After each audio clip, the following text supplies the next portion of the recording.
I find to be sort of frightening about Tucker Carlson is how he's so effectively able to simultaneously embrace a sort of grievance culture where, to your point, Max, he's the underdog. Everyone's out to get the legacy American, which is this term they've come up with so that he doesn't have to talk in explicitly racial terms.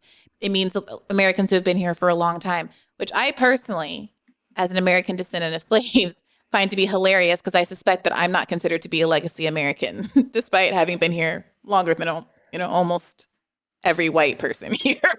Definitely longer than Tucker Carlson. Definitely longer than Tucker Carlson.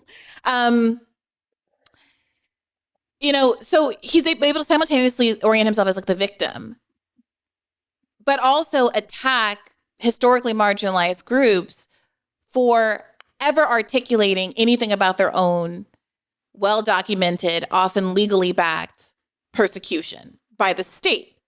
And he's able to occupy that role without succumbing to a lot of liberals who've been pointing out this hypocrisy for a long time. He has that thing that Trump has, this kind of Teflon shield where any critique of what he says rolls off. And some of it, I think, is because liberals often charge him with more than they can prove, in the same way they did with Donald Trump. So, for example, there's an anecdote at the beginning of part 1 of this series that opens talking about how he's covering immigrants at the southern border, and he described them as making America poorer and dirtier. People obviously objected to this. He says, look, this isn't racism. This is just the facts of the matter. Here's a report that says for every immigrant that comes to the southern border, there's 8 pounds of trash that get left in the desert. It's literally dirtier.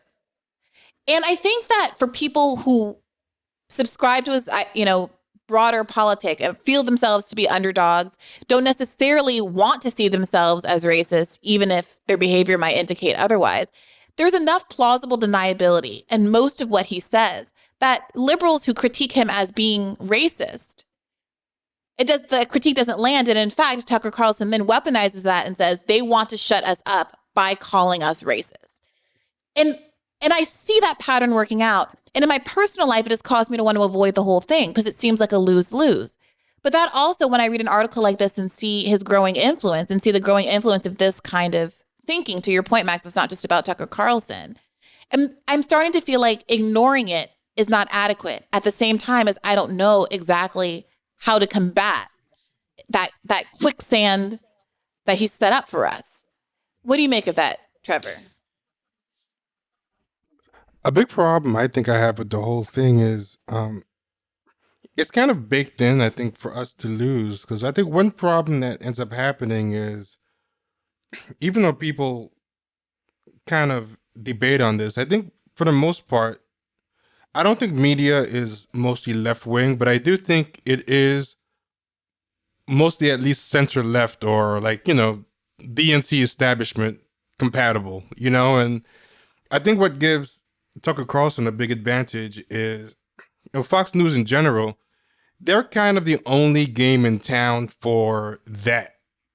Whereas it's kind of hard for, I think, one voice among liberals or the left to really kind of become that, because they won't really let the left on cable news in any appreciable way, period. And centrist liberals are like a dime a dozen. There's who are you going to get? Elie Mystal. I don't know if I'm pronouncing his name right. It's Elie Mystal. Elie Mystal, or one of many other, Van Jones, the BLM founders, like one of so many people, Jamal Bowie, Ta-Nehisi Coates, or, some white person on the left, but like Rachel Maddow, but there's just so many, John Oliver, there's just so many people. But I think Fox, there's a structural, I think, impediment that I think, there's a structural rigging that I think really lends itself to helping people like Tucker Carlson. Like, if you want to hear mainstreamed white supremacist views, like Fox News and in particular Tucker Carlson is the only game in town. So I think that kind of helps the numbers. And I don't really think I have a solution to your question. Just another layer to the problem, I guess. But yeah, see, that's part of the issue. Like for one, you use the word white supremacist, and there's a part of my brain that goes, "Oh Lord, don't say that," because to the extent that there's a single conservative person who's listening to this, wondering what we think of him, there's like a credibility just like whoosh down the drain if you use a word like white supremacist. And then I think to myself, holy crap, he's won a much bigger war. That camp has won a much bigger war than I've realized. If I am self-policing using a word like white supremacy, which I think is rightly used in many contexts, including with someone like Tucker Carlson, who's very openly using white nationalist lingo and being praised by white nationalist groups for doing so. But even in this context, I'm like, oh, I don't want to use that word because I know people who might listen to some other things I have to say are going to think I'm not credible anymore because they think that's a bridge too far. Because Tucker Carlson has been telling them, if you hear someone call you racist, if you hear someone say white supremacy, if you hear someone say, America was flawed at its founding, it means that they're the enemy and not to be trusted. And they're in fact only using that kind of language to shut me up because they're anti-speech, et cetera, et cetera. You know what's interesting they say about that is when I said mainstreaming white supremacist views, in my mind, that was me trying to hedge. But I see what you mean. It gets hard because what I was thinking is instead of calling him a white supremacist, I'm talking about the fact that he can get talking points from someplace like VThere or something like that, which I think is safer to call white supremacist, or something like Tacky Magazine. So I say mainstreaming white supremacist views, I was, thinking more in terms of people who are kind of avowed, or I think less controversial to call white supremacist.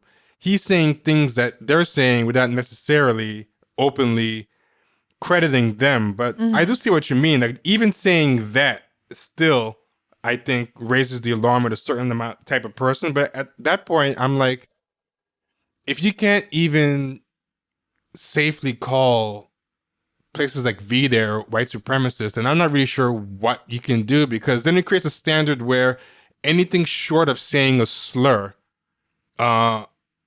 puts you at the benefit of the doubt. And most people are just too smart to just go out there just saying slurs publicly. Like one thing that surprised me about reading this article was I was surprised that Fox News in that HR meeting they described actually put Peter Brimlow in the payroll. Like I thought VThere was so clearly, even among mainstream conservatives, known as a white nationalist site that. Can you talk a little about what VThere is and who Brimlow is for folks who haven't read the article and don't know? Sure.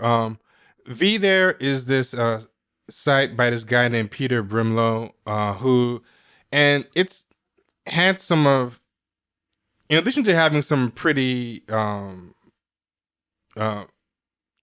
arguably racist and anti-immigration stances, a lot of people who have come out and had racial Tourette's moments where they've just kind of exploded their own careers, like people like, I think John Derbyshire wrote there, like a lot of people who have been kind of too much for even like right-wingers to keep hiring, where they're like, okay, this guy, we're going to have to let him go. Like, there's been like a murderer's row of racial Tourette's people who have passed through VThere. So it's kind of like, okay, I'm not saying you're X, Y, and Z, but for some reason, there's this.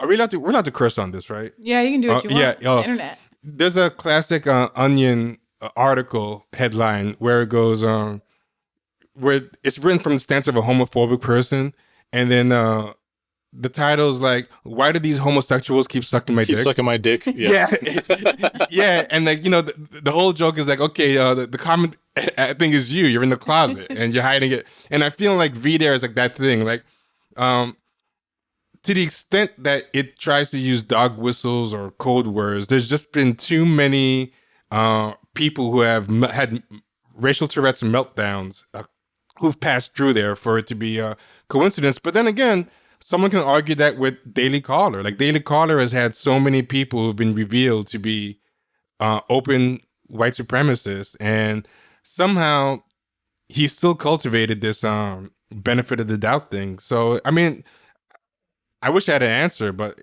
I feel like all I've done is just kind of add extra layers to the conundrum. Like if Daily Caller can have all those people busted in a row, as having been part of like race science sites, forums, all this stuff, and we're still trying to worry about how provable the case is against Tucker Carlson, then it kind of makes it tough because very few of the more sophisticated people are going to be caught saying a slur.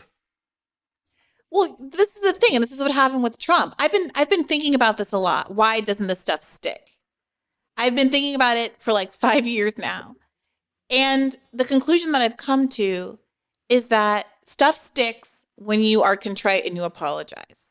If you're never contrite and you're never apologize and you basically just gaslight everybody to the end of time, you're golden. Makes me think of Chet Hanks and Z-Way. You see that clip that was going around this week? Yes, for people who don't know who Z-Way is or who Chet Hanks is. Chet Hanks is Tom Hanks's patois, exclusively patois speaking son. It's not really clear why he speaks in patois. To be clear, this is Tom Hanks's son with Rita. It's called patois. Sorry? Patois. My language is called patois. Just want to let you know. Okay. All right. All right. Apparently I'm mispronouncing it, so I won't be repeating it. I want to make sure we get proper representation on here is all I'm trying to say. Okay. But Chet Hanks. Wait. As a Black American, maybe she's doing a W.E.B. Du Bois thing. Maybe she be patois. I'm gonna go. No, I feel no. This is speaking over and erasing me. Okay. I cannot hear the difference between what we're saying, so I'm not going to say it again. But the point of the story is that there's a kind of internet show host called Z-Way whose character is kind of an exaggerated kind of woke scold sort of, but she's in on the joke and she calls people out for their racism, but it's not usually really racism. It's just kind of like liberals that she's trying to embarrass, white liberals. And so she has Chet Hanks on the couch and he seems like an easy dunk because he's been culturally appropriating for years now without really any explanation. It's been like this bizarro performance art / who knows, because we all know who his parents are and that it's Tom Hanks, like the whitest man on the planet. And so she's like, do you feel like you have anything to apologize for? And he just sits back in his chair and is like, no. And no one can stump Z-Way. Like her talent is making everybody uncomfortable no matter what the circumstances. But he does not apologize. And they're kind of at an impasse. And it's kind of this fascinating little bit of television. But I think that's a great example, T. And my question is like, what is the left version of that? Because I'm in this position now on the Hill, which I've been doing for a couple of weeks now. And I've been watching Tucker Carlson when in the parts of the article where he describes this process. Where he describes writing these scripts, hours before he goes on air, and the person who helps him with his draft, and how he analyzes the data to figure out what the people want to hear about and what they talk about, and how he's drifted over the years from talking to an abstract crowd to talking directly to the audience and saying you, and they want you to do this, and they think this about you, and this is what the goal is, and they're trying to hurt you, and using certain like tag words that the same way that we talk about the 1% or the elites, he has his own similar body of language that is effective and riles people up and makes them feel like they're part of a persecuted community that has an enormous amount of loyalty to both him and the program and this broader ideology.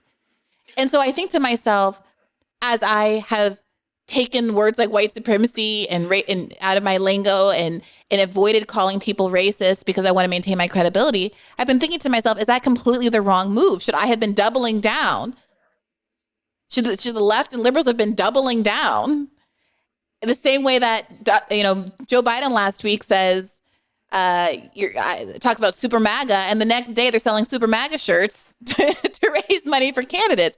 I mean, what do you think of that, Q?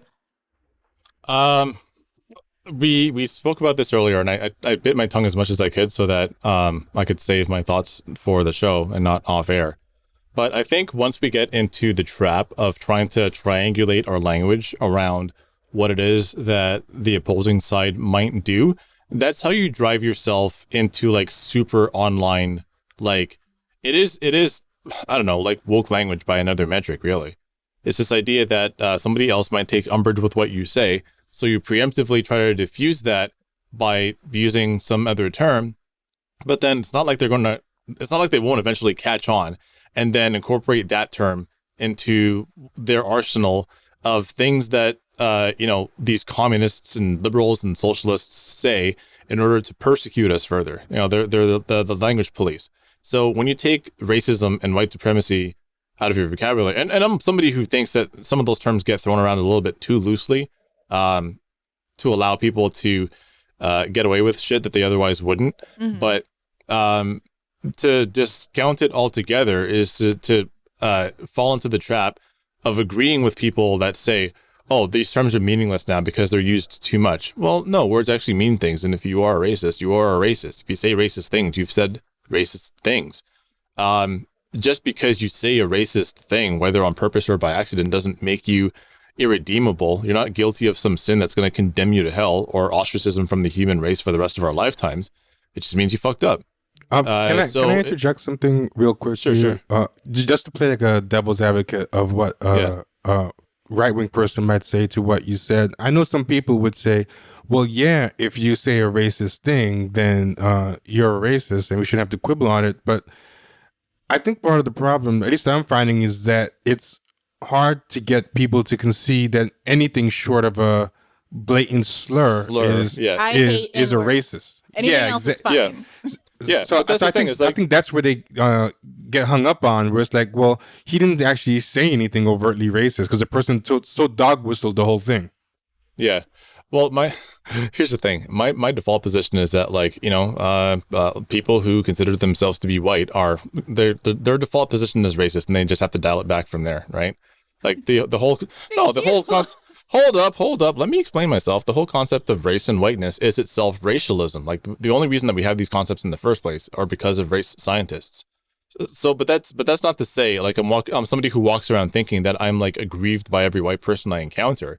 It's just more so that I know that being raised in a culture that, while at once claiming to denounce racialism and racialist ideologies, at the very same time practices them, and even liberals and progressives are some of the worst offenders at this.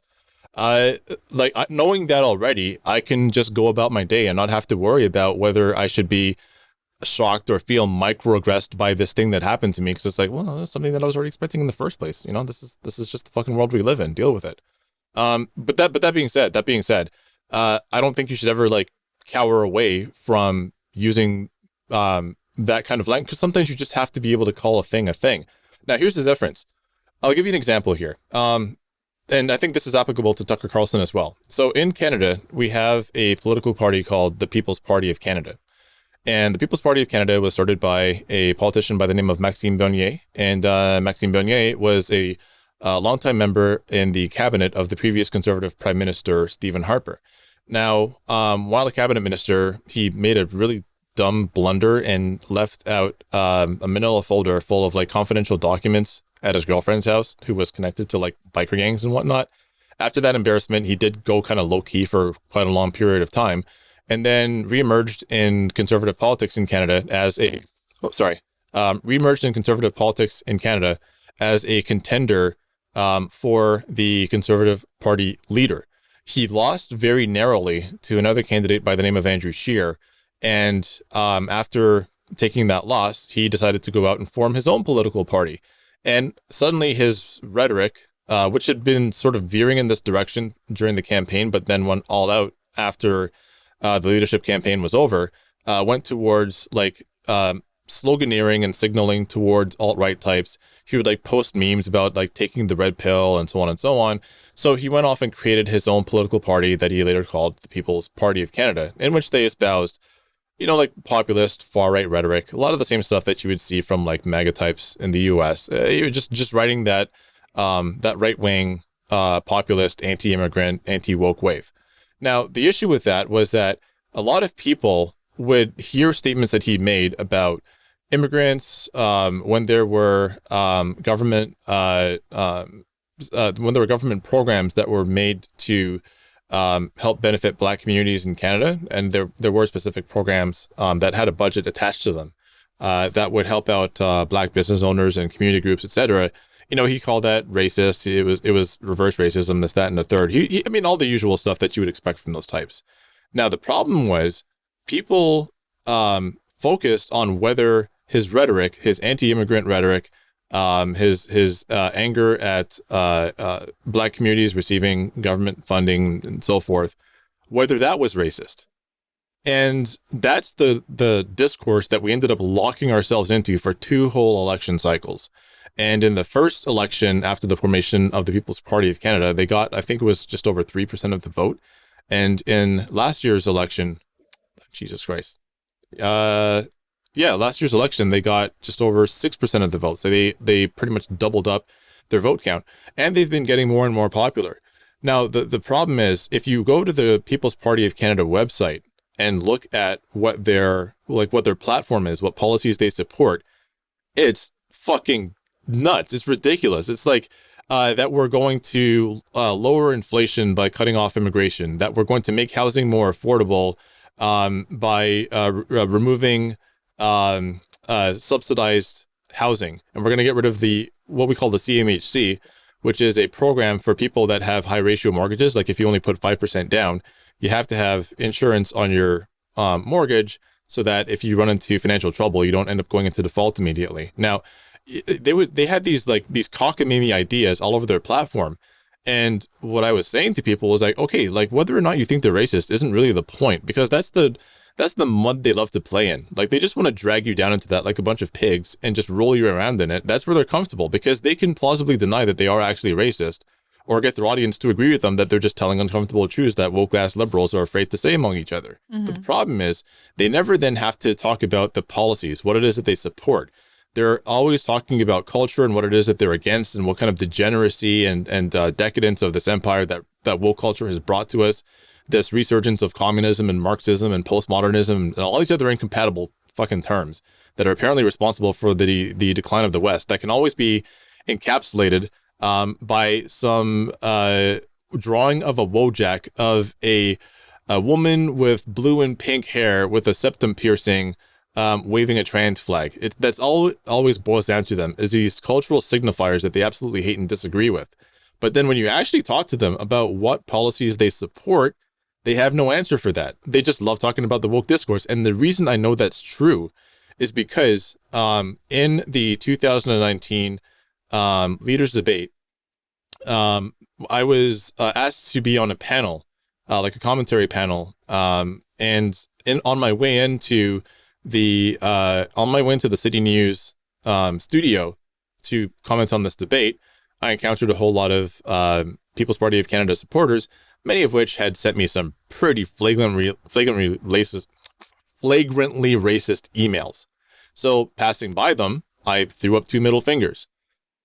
Lo and behold, by that night, the party leader, Maxime Bernier, like somebody had caught a picture of me throwing up the deuces to People's Party of Canada members, and tweeted at me and, the magazine that I was writing for and all the other places that have my masthead, and saying, do you agree with this? And I was, harassed for days on end about that.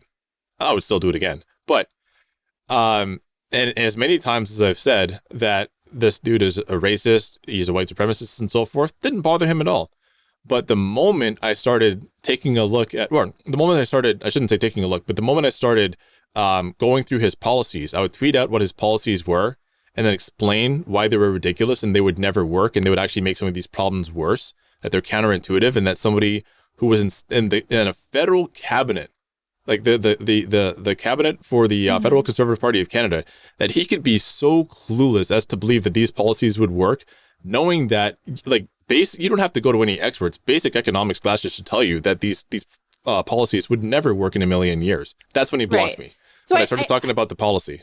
Yeah. So that is what I think the left has said we should do this whole time. And to your point, the reason I'm always so engaged by what you have to say, Max, is because I've seen you in all kinds of interviews very neatly steer things back to what's really important, the underlying economic policy. My strategy on the Hill, where the audience is much more conservative than most audience I normally speak to, is to not like rile against Tucker Carlson being bad, or any given Fox News host for being bad, or conservative politician, but to point out, like, you want to talk about all of this nonsense, but look at what you're doing in your district. Look at how the people in Florida are suffering from a housing crisis. Look at how they are conservative and they voted for Trump, but they also voted for a $15 minimum wage that the Republican legislature has been trying to crush. And I think that is in some ways effective. At the same time, I can feel how easy it is for conversations to get derailed because I'm like every third sentence is someone wanting to throw in some jab about the cultural politics of mask mandates or to say birthing person, a phrase which I have never personally heard someone in my own political community say, but which conservatives say every other sentence. In fact, ironically, I think that they're normalizing the idea of birthing person unwittingly because it's such a central part of their politics. And in that context, and I talked about this a little bit on my call-in show recently, I historically have been like, well, let me just let that go. Let me not take the bait. Let me not push back on why they're treating the idea of birthing person like a punchline because I know why they're saying it. I know what's going on. But I got to be honest, I have started to feel personally compromised by doing so. I don't know that that's exactly the language that people are going to land on. But the idea that I'm passively like letting jokes about some like pregnant trans man, even if there's only like 10 pregnant trans men in the country every year, that I'm passively letting that go because I have in my head the idea that I'm winning some broader ideological war. It sits uncomfortably with me. And I also wonder why it is that we don't have our own version of birthing person, given the absurdity of what's going on in the Republican Party right now, with people like Marjorie Taylor Greene and other of her ilk putting laser eyes on themselves in their profile pictures and, saying things that are well outside of the bounds of what average conservatives think is normal and appropriate. I want to play a clip as an example. This is a recent exchange that I saw. I'm no lightweight with consuming right-wing media, but even this was like, holy crap, this is where we are. Jesse, really simple. Do you think the key to remaining competitive with the Chinese military is more gender advisors? Oh, there's no question, Tucker. I mean, China right now and Russia, they're both testing hypersonic missiles that can turn New York City to ash. Russia is actually developing and has developed satellites that can push our satellites out of orbit and completely cripple our military. Our military, though, they're focused on the important things. We want to focus on climate change, and we definitely have to make sure there are enough tampons in the restrooms at the Pentagon. That's kind of what they're saying. I mean, I don't know. There's a psychological term for this, and it escapes my memory at the moment, but where there's a massive real threat that you can't deal with, so you scurry off and deal with imaginary threats to make yourself feel in control. That kind of feels like what we're watching. Well, what we're watching is the destruction of the U.S. military, and what we're going to end up seeing, Tucker, is thousands, tens of thousands, maybe hundreds of thousands of Americans die.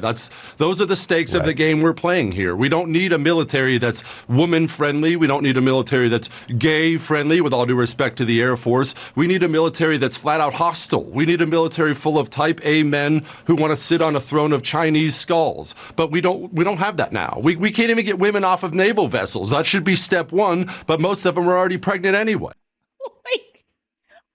You got to keep in mind. This is the same dude that said that the American end game for China should be sitting on a throne of Chinese skulls. So take that for what it's worth. Yeah, and the whole thing is absurd. I mean, it's funny almost, except for that these people are like serious and influential, and that something like that happens.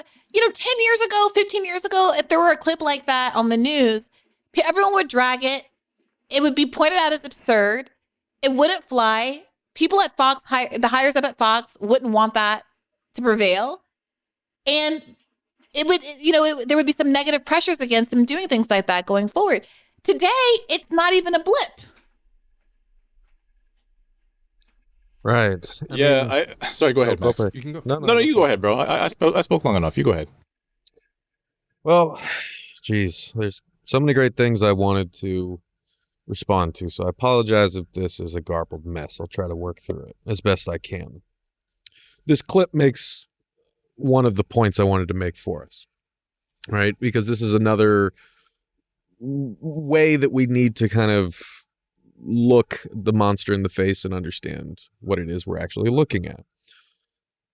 Going to what kind of T said about kind of the lay of the land in our media environment here. I think the obvious point that we need to kind of underscore is that Fox and a lot of the right-wing kind of media machine isn't uniquely influential. It's uniquely well-funded. And it's uniquely positioned to spew a bunch of bullshit at people from a very tall height. Hey YouTube, thanks for watching. Just a reminder that this is a podcast. You can catch an extra premium episode every Monday for $5 a month at patreon.com/badfaithpodcast. That's patreon.com/badfaithpodcast for $5 a month, an extra episode every week. Additionally, please do consider liking this video, subscribing to this channel. It helps us out. It helps independent media beat the algorithm. We appreciate you. And as always, keep the faith.